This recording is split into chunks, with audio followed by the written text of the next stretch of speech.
प्रतिबिंब। लीना को हमेशा से ही आईनों से एक अजीब सा डर लगता था।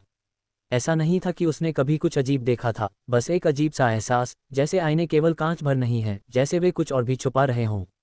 बचपन में वह रात के समय आईने से बचती थी, डरती थी कि कहीं उसमें कुछ ऐसा न दिख जाए जो वहां नहीं होना चाहिए।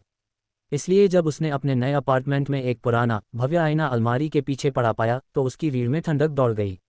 उसने यह आईना वहां नहीं रखा था। आईने की फ्रेम पर बेलों और अजीब पीड़ादायक चेहरों की जटिल नक्काशी थी। कांच अपनी उम्र के बावजूद एकदम साफ और चमकदार था। उसे लगा कि शायद ये पुराना और कीमती हो सकता है। कूड़ेदान में फेंकने के बजाय उसने इसे गलियारे में टांग दिया। रात का पहला डर। उस रात लीना अचानक एक धीमी फुसफुसाहट सुनकर जाग गई। उसका दिल तेजी से धड़कने लगा। उसने ध्यान से सुना, शायद यह उसका वहम था। अपार्टमेंट पूरी तरह से शांत था, घड़ी की टिक टिक के अलावा कुछ भी नहीं। उसने गहरी सांस ली और सोने की कोशिश करने लगी, लेकिन एक अजीब एहसास उसे बेचैन कर रहा था, जैसे कोई उसे देख रहा हो। धीरे धीरे उसने अपनी गर्दन घुमाई और बेडरूम के दरवाजे की तरफ देखा। दरवाज़ा खुला था और गलियारे में लगे आईने में उसकी हल्की परछाई दिख रही थी। लेकिन कुछ गलत था। उसका प्रतिबिंब उससे थोड़ा अलग खड़ा था। आईने के पीछे का सच।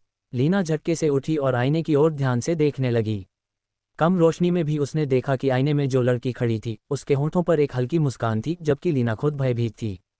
उसका गला सूख गया। वह धीरे धीरे बिस्तर से उठी। उसका दिल इतनी तेजी से धड़क रहा था कि उसे लगा कि वह बाहर सुनाई देने लगेगा। आईने के सामने खड़े होकर उसने अपनी हथेली उठाई।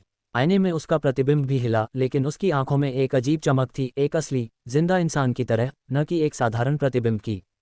फिर बिना किसी चेतावनी के आईने के भीतर की लीना ने अपनी हथेली कांच पर रख दी। लीना घबराकर पीछे हटी, लेकिन उसकी परछाई वहीं रही। क्या तुम असली हो? लीना ने फुसफुसाते हुए पूछा। आईने में खड़ी लड़की ने हल्के से सिर झुका दिया, जैसे वह सुन रही हो। फिर उसने मुस्कुराना शुरू किया। लीना का दिल हलक तक आ गया।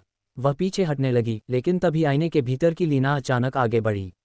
एक झटके में असली लीना को ऐसा महसूस हुआ जैसे कोई अदृश्य शक्ति उसे खींच रही हो। वह चीखना चाहती थी, लेकिन उसकी आवाज़ घुट गई। उसने हाथ पैर मारे, पर कुछ भी पकड़ने के लिए नहीं था। वह गिर रही थी, लेकिन किसी अंधेरे गड्ढे में नहीं, बल्कि एक अजीब ठंडी जगह में, जहां हर दिशा में केवल अंधेरा था। फिर सब कुछ शांत हो गया। नई लीना। आईने के बाहर एक लीना खड़ी थी। उसके चेहरे पर वही हल्की मुस्कान थी। उसकी आंखें चमक रही थीं, लेकिन अब उनमें कुछ बदल चुका था। उसने धीरे से आईने को छुआ, जैसे ये जांच रही हो कि सब सही है। फिर उसने आईने को दीवार से निकाला, उसे जमीन पर रखा और धीरे धीरे उसे उल्टा कर दिया। अब कोई भी इसमें नहीं देख सकता था। नकली लीना ने एक लंबी सांस ली, फिर मुस्कुराई। अब वह किसी और को ढूंढने निकल चुकी थी। सब्सक्राइब कालो बेल आइकॉन प्रेस कर दो।